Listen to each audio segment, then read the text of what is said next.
My friends, मैं हूं आपका Gaurav Chaudhary, technical clean coder C plus plus. तो आज मैं आपको सिखाना चाहूँगा कि noexcept C plus plus में कहाँ यूज़ होता है और नो एक्सेप्ट का मीनिंग क्या होता है और किस सिनेरियो में हम यूज़ कर सकते हैं। ये जो वीडियो है ये dedicated to my Indian friends. जो भी मेरे इंडियन फ्रेंड्स हैं उनके लिए डेडिकेटेड है और मोस्टली ये इंडियंस के लिए मैंने वीडियो डाली है, जिसको मैं एक्सप्लेन करूँगा एज अ इंग्लिश वर्जन में। ओके, जिससे कि मेरे इंडियन फ्रेंड्स इजीली समझ सके इसको देसी भाषा में। सो नो एक्सेप्ट को सीखने के लिए आप यहाँ देख सकते हो, मैंने प्री रिक्वेस्टीज मेंशन की हैं। ठीक है, ये पहले आना ही चाहिए। अगर आप इस फाइल वीडियो को पढ़ने या देखने जा रहे हो तो नीचे वाली चीजें पहले आनी चाहिए, ये मैंडेटरी है। वरना नो एक्सेप्ट आ तो जाएगा आपको समझ में, लेकिन आधा अधूरा ही समझ में आएगा। तो देखिए, आपको जो प्री रिक्वेस्ट चीज है, जो आपको पहले चीजें आनी चाहिए, उनके बारे में बेसिक आइडिया होना चाहिए कम से कम। वो कौन कौन सी चीजें हैं? आपको एक तो कॉपी कंस्ट्रक्टर का वर्किंग आनी चाहिए कि copy constructor C plus plus में काम कैसे करता है, कब कॉल होता है। ठीक है, कॉपी कंस्ट्रक्टर में मोस्ट इंपॉर्टेंट डिफरेंस जो है वो ये पूछा जाता है इंटरव्यू में, shallow copy and deep copy में डिफरेंस क्या है। तो आपको ये भी आना चाहिए। कंपाइलर जनरेटेड कॉपी कंस्ट्रक्टर क्या करता है, और जो हम एक्सप्लिसिटली डिफाइन करते हैं कॉपी कंस्ट्रक्टर, वो क्या करता है। ठीक है, रो पॉइंटर के साथ डिफॉल्ट कॉपी क्यों डेंजरस होती है। ठीक है, ये भी आना चाहिए। डबल डिलीट से क्या प्रॉब्लम होती है और डैंगलिंग पॉइंटर का कंसेप्ट क्या होता है और इससे का क्या इश्यूज है, ये भी आपको आना चाहिए। ठीक है, अब बात आती है, इसके बाद आपको कॉपी असाइनमेंट ऑपरेटर का वर्किंग आना चाहिए। ओके, कि कॉपी असाइनमेंट ऑपरेटर कैसे काम करता है, और वर्किंग में आपको ये सारी चीजें आनी चाहिए। असाइनमेंट का मतलब एग्जिस्टिंग ऑब्जेक्ट ओवरराइट करना होता है, सेल्फ असाइनमेंट चेक क्यों जरूरी होता है इसके अंदर, कॉपी असाइनमेंट ऑपरेटर के अंदर। ठीक है, और बेसिकली कॉपी कंस्ट्रक्टर और कॉपी असाइनमेंट का आपको डिफरेंस भी पता होना चाहिए। थर्ड वन है जो आपको पता होना चाहिए, मूव कंस्ट्रक्टर और वर्किंग। मूव कंस्ट्रक्टर की वर्किंग क्या होती है? बेसिकली मैं आपको बता दूं, मूव कंस्ट्रक्टर जो होता है ये रिसोर्सेज को मूव करता है एक ऑब्जेक्ट से प्री एग्जिस्टिंग ऑब्जेक्ट में। मूव का मतलब ओनरशिप ट्रांसफर करता है, रिसोर्स को ट्रांसफर कर देता है, कॉपी नहीं करता। कॉपी कंस्ट्रक्टर में क्या करते हैं, रिसोर्स कॉपी होते हैं from one object to another newly created object. Okay, move ऐसे ही मूव असाइनमेंट ऑपरेटर का वर्किंग आपको आना चाहिए। ठीक है, ऐसे ही आपको एसटीएल वेक्टर इंटरनली कैसे काम करता है, मतलब एसटीएल वेक्टर की आपको नॉलेज होनी चाहिए। ठीक है, नॉलेज क्या होनी चाहिए कि साइज और कैपेसिटी में डिफरेंस क्या है जब आप वेक्टर के साथ काम कर रहे हो। पुश बैक पर रीएलोकेशन कब होता है? रीएलोकेशन मतलब जैसे कि सपोज करो कि आपके पास एक वेक्टर है जिसमें कि 5 एलिमेंट्स है, नॉट 5, आपके पास 1 एलिमेंट है। ठीक है, तो जैसे आप वेक्टर के अंदर सेकंड एलिमेंट इंसर्ट करोगे तो वेक्टर क्या करता है, कैपेसिटी डबल कर देता है। जब कैपेसिटी डबल करेगा सेकंड एलिमेंट को इंसर्ट करने के लिए, ठीक है, तो जब कैपेसिटी डबल करेगा तो मेमोरी भी उसको डबल कैपेसिटी वाली न्यूली एलोकेट होगी। अब पुराने वाला 1 एलिमेंट है, ठीक है, आपको दूसरा एलिमेंट भेजना है, इंसर्ट करना है, तो पहले वाला 1 उठ के दूसरी मेमोरी लोकेशन पे जाएगा जिस मेमोरी लोकेशन की कैपेसिटी 2 होगी, और उसमें 2 भी इंसर्ट हो जाएगा। तो यहाँ पे आपने देखा कि मेमोरी भी न्यूली क्रिएटेड हुई सेकंड एलिमेंट को इंसर्ट करने के लिए, जिसमें कैपेसिटी डबल हो गई। ठीक है, और इस तरीके से रीएलोकेशन हुआ एग्जिस्टिंग वेक्टर एलिमेंट्स का। ठीक है, तो आप इसको पढ़िएगा कैसे इंटरनली कैसे काम करता है ये वेक्टर। एक्सेप्शन का बेसिक्स आना चाहिए, ट्राई कैच कैसे काम करता है, थ्रो कैसे काम करता है, बैड अलोक कैसे आते हैं, रिसोर्स मैनेजमेंट का बेसिक आइडिया होना चाहिए आपको। ठीक है, यदि अगर ऊपर वाली चीजें क्लियर है तो नीचे वाला नो एक्सेप्ट एसटीएल लॉजिक बिल्कुल स्मूथ लगेगा आपको, और इतना स्मूथ लगेगा कि I can bet on this. Nobody explain this no accept topic in this way which I am going to describe to you, okay, and explain to you. So अगर आपने ये वाले टॉपिक भी नहीं पढ़े लेकिन फिर भी आप समझने की कोशिश कर सकते हो कि नो एक्सेप्ट क्या होता है और कैसे काम करता है और किस सिनेरियो में ये काम करेगा, ठीक है। तो basically one line goal of this file is, इस फाइल का गोल ये है, नो एक्सेप्ट का रियल मीनिंग समझो। नो एक्सेप्ट का रियल मीनिंग क्या होता है? No exception. अगर हमने किसी फंक्शन में को नो एक्सेप्ट मार्क कर दिया तो कंपाइलर गारंटी नहीं दे रहा, प्रोग्रामर गारंटी दे रहा है जो कोड लिख रहा है कि भाई इसमें नो एक्सेप्शन, इसमें एक्सेप्शन नहीं आएगा इस फंक्शन में जब ये एग्जीक्यूट होगा, ठीक है। तो बेसिकली ये होता है नो एक्सेप्ट का मीनिंग। अब इसका नो एक्सेप्ट का एसटीएल के साथ बहुत कुछ लेना देना है। क्यों लेना देना है? एसटीएल मतलब standard template library. Standard template library के अंदर क्या क्या आते हैं? कंटेनर्स आते हैं, जैसे कि vector, list, map, multi map, set, multi set etcetera. तो अभी आप फोकस करो वेक्टर पे। वेक्टर का इंटरनल रूल समझो। मूव कंस्ट्रक्टर में नो एक्सेप्ट क्यों मैंडेटरी होता है? कॉपी कंस्ट्रक्टर में नो एक्सेप्ट क्यों गलत होता है? ठीक है। अब नो एक्सेप्ट क्या होता है पहले तो ये समझो आप। सिंपल सी बात ये है, नो एक्सेप्ट का मतलब होता है इस फंक्शन से कोई एक्सेप्शन बाहर नहीं निकलेगी। मतलब कोई भी आपने फंक्शन लिख दिया, कोई भी आपने फंक्शन लिख दिया, जैसे for example void fun and this one, so this is a fun function। अगर आपने इसको नो एक्सेप्ट कर दिया, ठीक है, तो अब प्रोग्रामर ने ये बता दिया कि भाई इस ये फंक्शन एक्सेप्शन थ्रो नहीं करेगा, ये फंक्शन एक्सेप्शन थ्रो नहीं करेगा, ओके। लेकिन किसी वजह से अगर इस फंक्शन ने थ्रो कर दिया कुछ भी बैड लॉक एक्सेप्शन थ्रो कर दिया, सपोज करो फॉर एग्जांपल, ठीक है, तो क्या होगा? तो इस नो एक्सेप्ट की ये खासियत है, लगाने के बाद टर्मिनेट कॉल्ड हो जाएगा। टर्मिनेट कॉल्ड हो जाएगा मतलब क्या होगा? प्रोग्राम क्रैश्ड हो जाएगा इमीडिएटली। अब आप सोचोगे कि यार प्रोग्राम क्रैश नहीं होने देने के, हम तो ट्राई कैच का एक्सेप्शन लगा देंगे इसमें कि भाई ट्राई के अंदर, हाँ ट्राई के अंदर हमने ऐसे लिख दिया कि भाई हम फन को एग्जीक्यूट करा रहे हैं और यहाँ हमने कैच में हमने इस एक्सेप्शन को कोट कर लिया यहाँ पे, ठीक है।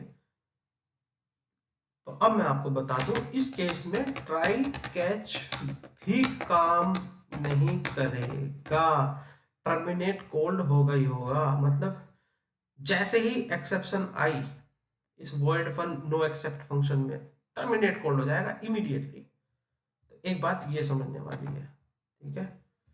और मैं आपको प्रॉमिस करता हूं कि आपको थोड़ा सा अभी मतलब कंफर्टनेस नहीं आ रही होगी इसको समझने में। आप धैर्य बनाए रखिए और जब आप, मैं इसको कंप्लीटली एक्सप्लेन कर दूंगा ना अपने टॉपिक को, ठीक है, तब आपको लगेगा हाँ भाई हमने नो एक्सेप्ट के बारे में अच्छा खासा सीखा, ठीक है। तो नो एक्सेप्ट क्या होता है? जब प्रोग्रामर किसी फंक्शन को नो एक्सेप्ट मार्क करता है तो वो कंपाइलर को या एसटीएल को एक स्ट्रॉन्ग प्रॉमिस देता है कि भाई एक्सेप्शन नहीं आएगा। इसमें इंपॉर्टेंट बात यह है, अगर नो एक्सेप्ट फंक्शन के अंदर से एक्सेप्शन निकल जाए तो जैसे कि मैंने अभी समझाया था, ट्राई कैच काम नहीं करेगा। एक्सेप्शन कैच होने से पहले ही एसटीडी टर्मिनेट कॉल हो जाता है, मतलब प्रोग्राम क्रैश हो जाता है, अबॉर्ट हो जाता है। इसलिए नो एक्सेप्ट लगाना कोई डेकोरेशन नहीं है कि आपने अपनी मर्जी से नो एक्सेप्ट लगा दिया किसी फंक्शन में या किसी कॉपी कंस्ट्रक्टर में और आपने एक तरह का डेकोरेट कर दिया ये फंक्शन, अरे भाई नो एक्सेप्ट लगा के अच्छा लग रहा है। इसके पीछे भी का भी प्रॉपर रीजन है जो कि आप आगे समझोगे। ये एक लीगली बाइंडिंग कॉन्ट्रैक्ट जैसा होता है। अगर प्रोग्रामर कह रहा है कि इसमें एक्सेप्शन नहीं आएगा लेकिन फिर भी अगर आ गया तो ये ध्यान रखना, ये बहुत ही डेंजरस है, आपका प्रोग्राम क्रैश हो जाएगा। तो प्रोग्रामर जब भी नो एक्सेप्ट लगा रहा हो कहीं पे भी तो ये इंश्योर करना होगा उसको कि भाई खुद से इसमें एक्सेप्शन ना आए। एक्सेप्शन आ गया तो प्रोग्राम क्रैश्ड, ठीक है। एचटीएमएल कंटेनर का सबसे इंपॉर्टेंट रूल क्या है? बेसिकली नो एक्सेप्ट जो है वो हम मूव कॉपी कंस्ट्रक्टर में यूज करते हैं, ठीक है। मूव कॉपी कंस्ट्रक्टर को मार्क्ड करते हैं नो एक्सेप्ट। किस केसेस में करते हैं? जब हम एसटीएल कंटेनर्स के साथ काम कर रहे हो। एसटीएल कंटेनर जैसे वेक्टर मैप एटसेट्रा।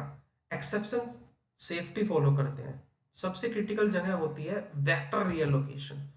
मतलब वेक्टर रीएलोकेशन के टाइम पे ये, क्योंकि वेक्टर रीएलोकेशन कब होता है? जब जैसे कि तुम्हारे पास एक एलिमेंट पड़ा है वेक्टर में, अब आपको दूसरा डालना है, ठीक है। तो उसके पास तो पहले वाले के पास तो क्या है, पहले वाले के पास तो इतनी कैपेसिटी है नहीं, क्योंकि उसका साइज भी वन ही है। अब जैसे ही आप उसमें दूसरा डालोगे तो वेक्टर क्या करेगा, कैपेसिटी अपनी डबल कर देगा। कैपेसिटी डबल कर देगा तो इसका मतलब उसको मेमोरी भी नहीं मिलेगी। तो पुराने वाला फर्स्ट एलिमेंट उठा के जब वो न्यू मेमोरी जो एलोकेट की है, जिसमें दो कैपेसिटी वाला है, जब उसमें वो ट्रांसफर करेगा या कॉपी करेगा एलिमेंट, तो उस केसेस में कॉपी कंस्ट्रक्टर और मूव कॉपी कंस्ट्रक्टर यूज होता है, ठीक है। सपोज करो आपने एक ऐसा प्रोग्राम बनाया जिसमें कि वेक्टर रीएलोकेशन हो रहा है, मतलब पहले आपने पुश बैक किया वन एलिमेंट, फिर पुश बैक किया टू एलिमेंट, ठीक है। तो और आपके पास यहाँ कंपाइलर के पास दो चॉइसेस होती हैं, copy constructor and move copy constructor. दोनों दोनों ही मतलब ट्रांसफर करने के यूज आता है। क्या यूज आता है? एक ऑब्जेक्ट से दूसरे ऑब्जेक्ट में रिसोर्सेज को ट्रांसफर करने में, ठीक है।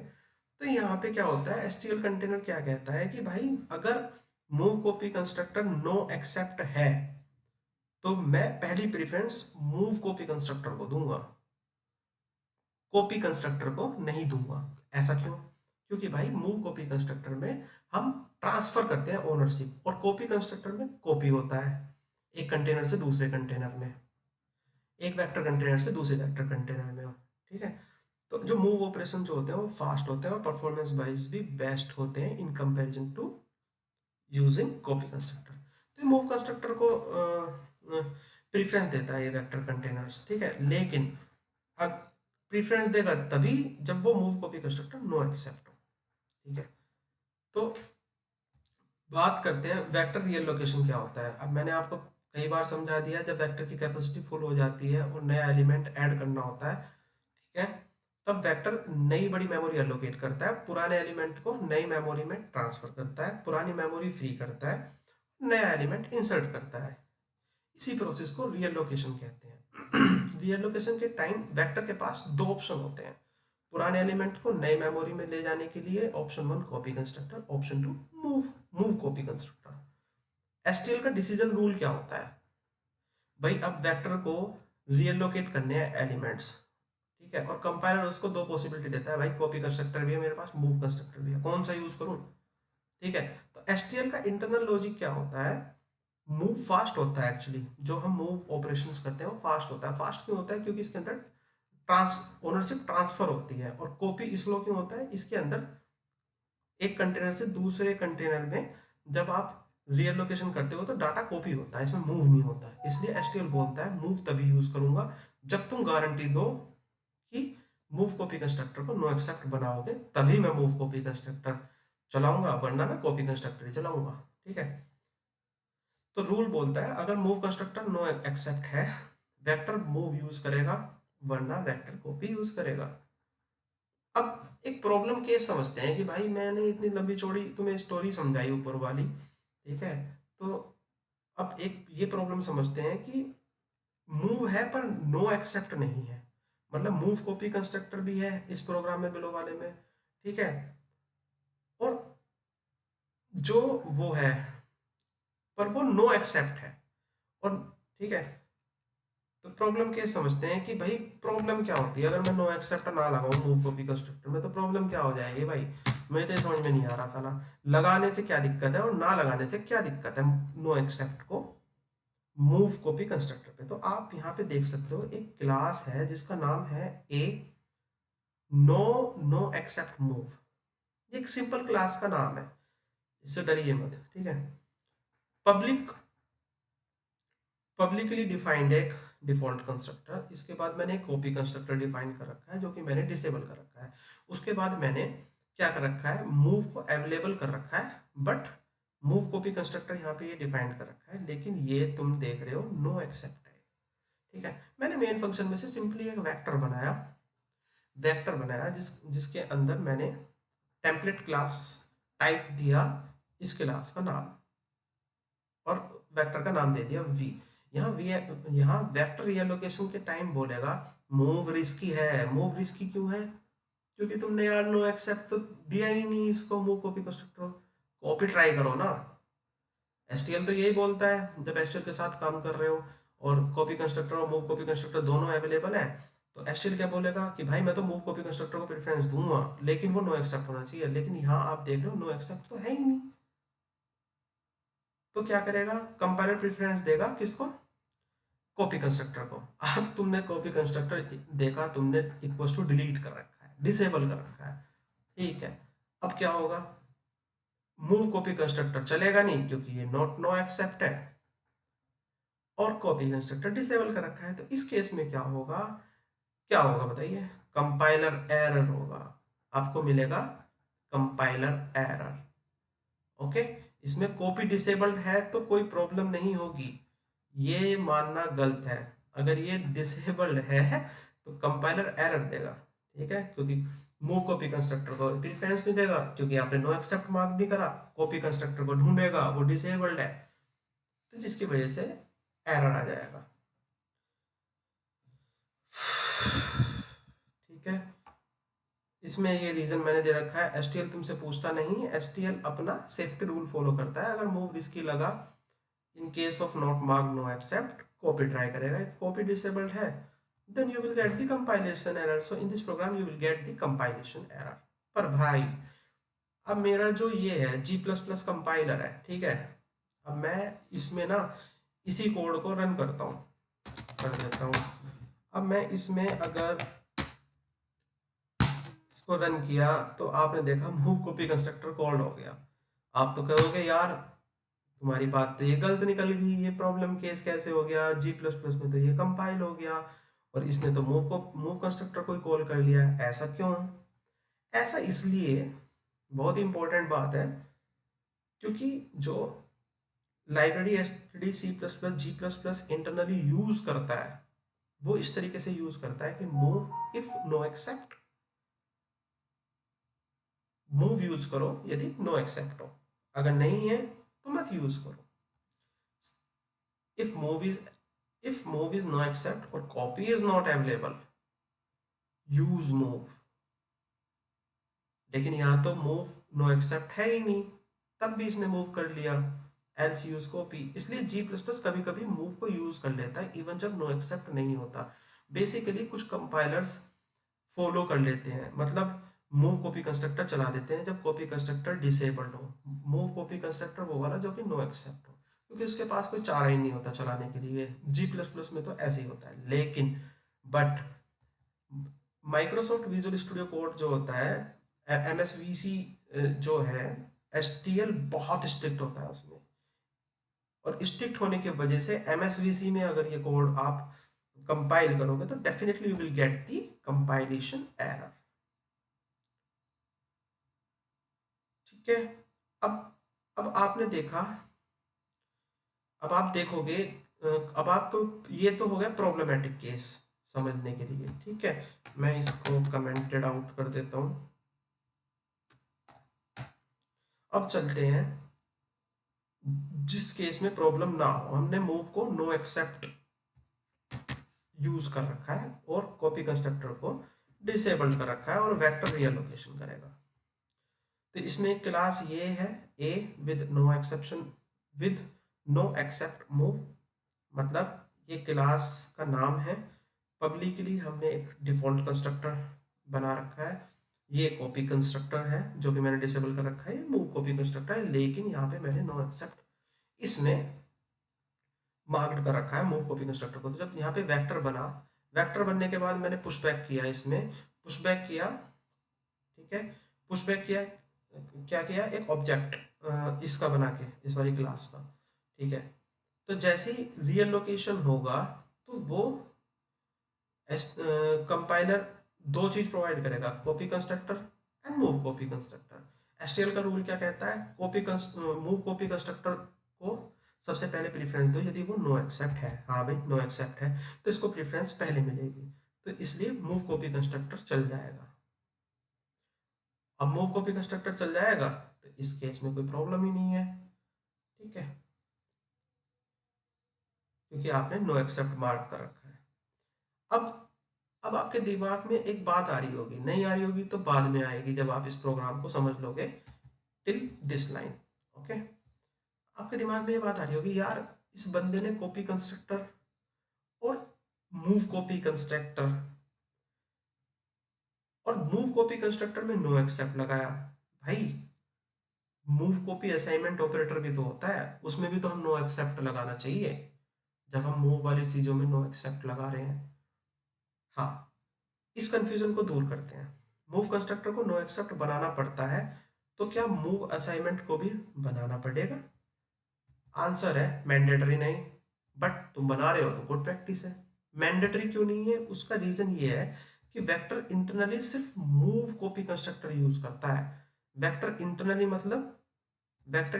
मतलब for its internal operations, internal operations means reallocation, time पर सिर्फ मूव कंस्ट्रक्टर यूज करता है। लेकिन मूव असाइनमेंट ऑपरेटर जो होता है ना वो यूजर लेवल ऑपरेशन होता है। यूजर लेवल ऑपरेशन मतलब इसमें वेक्टर का इंटरनल ऑपरेशंस का कोई काम नहीं है। मूव असाइनमेंट ऑपरेटर यदि आपको पता हो तो कैसे चलता है, ऐसे चलता है, एक प्री एग्जिस्टिंग ऑब्जेक्ट ओबीजे1 है और आपके पास प्री एग्जिस्टिंग ऑब्जेक्ट ओबीजे2 है, उसको आप मूव करा रहे हो, ओबीजे2 को मूव करा रहे हो ओबीजे1 के अंदर सिंपली। तो ये क्या है, यूजर लेवल ऑपरेशन है। यूजर लेवल ऑपरेशंस में नो एक्सेप्ट लगाना मैंडेटरी नहीं है, जैसे कि हमने एसटीएल वेक्टर वाले केस में देखा इंटरनल ऑपरेशंस के लिए वेक्टर के, कि हमने मूव कॉपी कंस्ट्रक्टर को नो एक्सेप्ट लगाया। ऐसे यहाँ यूजर लेवल ऑपरेशन हो रहे हैं तो इसमें ये मैंडेटरी नहीं है, नो एक्सेप्ट लगाओ या मत लगाओ। लगा रहे हो तो वो प्रोग्रामर रेस्पॉन्सिबिलिटी ले रहा है कि भाई हाँ ठीक है ये एक्सेप्शन थ्रो नहीं करेगा, और नहीं लगा रहे तो कोई प्रॉब्लम ही नहीं है। मतलब ये है, दिक्कत नहीं है, तो मैंडेटरी नहीं है, गुड प्रैक्टिस है। आप लगा रहे हो तो गुड प्रैक्टिस क्यों है भाई? Move assignment operator as compare to copy assignment operator fast होता है परफॉर्मेंस वाइज भी और हर तरीके से, ठीक है। अब समझते हैं यूजर लेवल ऑपरेशन कैसे होता है इसमें। तो हमने एक और एग्जांपल लेते हैं। एक क्लास लिया जिसका नाम है मूव असाइन, इसके अंदर डिफॉल्ट कंस्ट्रक्टर यूज किया, इसके अंदर फिर हमने कॉपी कंस्ट्रक्टर जो है इसको डिसेबल कर दिया, कॉपी असाइनमेंट ऑपरेटर को भी डिसेबल कर दिया मैंने आपको दिखाने के लिए, मैंडेटरी नहीं है, ठीक है। यहाँ पे मैंने क्या बनाया है ये बताइए, आप खुद बताइए। मैंने मूव कॉपी कंस्ट्रक्टर बनाया जिसको नो एक्सेप्ट क्या किया, मार्क ने कर दिया। यहाँ पे एक मैंने मूव असाइनमेंट ऑपरेटर बनाया जिसको मैंने नो एक्सेप्ट नहीं बनाया। यहाँ मेरी मर्जी है बनाऊं या ना बनाऊं, ठीक है। तो अब मेन फंक्शन में मैंने देखो इस क्लास के दो ऑब्जेक्ट बनाए, ओबीजे1 एंड ओबीजे2, ठीक है। मैंने सिंपली मूव ऑपरेशन परफॉर्म करा ओबीजे1 के रिसोर्सेज को ओबीजे2 में ट्रांसफर करने के लिए। तो ये इसमें कोई इंटरनल ऑपरेशन नहीं हो रहा वेक्टर का, ठीक है। इसमें सिंपली क्या हो रहा है, यूजर लेवल ऑपरेशन हो रहा है भाई। प्रोग्रामर चाह रहा है कि ओबीजे1 का डाटा इसमें पटक दे ओबीजे2 में, ठीक है। तो ये this is not related to vector internal operation, so making it noexcept और not is not mandatory one. यहाँ मैंडेटरी नहीं है, बट लेकिन तुम इसको बना रहे हो नो एक्सेप्ट, इसको अगर बना रहे हो तो ये परफॉर्मेंस वाइज अच्छा हो जाएगा, ये गुड प्रैक्टिस है, ठीक है। तो ये बात हुई मूव कॉपी असाइनमेंट ऑपरेटर को नो एक्सेप्ट बनाए या ना बनाए, और बनाए तो क्या दिक्कत है और ना बनाए तो क्या दिक्कत है, और मैंडेटरी है या नहीं है। रूल याद रखो आप सिंपली, ठीक है। ये क्या है ये बताइए, मूव कॉपी कंस्ट्रक्टर, ठीक है। तो मूव कॉपी कंस्ट्रक्टर को नो एक्सेप्ट मार्क्ड करना मस्ट है। लेकिन मूव कॉपी असाइनमेंट ऑपरेटर को नो एक्सेप्ट मार्क करना मस्ट नहीं है, आपको करना चाहिए फॉर अ गुड प्रैक्टिस के लिए। ओके, तो